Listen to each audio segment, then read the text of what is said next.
Private equity as an asset class has changed enormously over the last decade.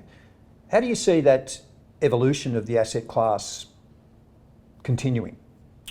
So, great question, right? I mean, if you want to dial the clock back 10, 15, 20 years ago, certainly 15, 20 years ago, right, the name of the game was, broadly speaking, financial engineering. Buy high cash flowing assets, use those cash flows in order to delever, create your return that way in a highly leveraged structure. That's no longer the case, very clearly. We talked about this briefly before. This is more about creating returns through improving the businesses that the private equity firms buy.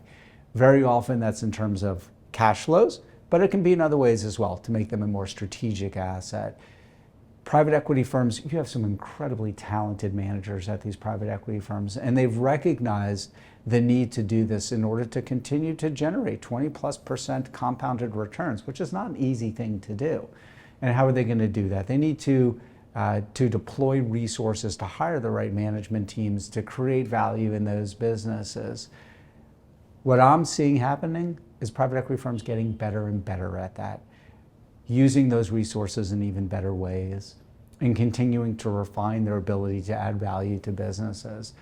So I would expect to continue to see an evolution of that and a continued refinement of that.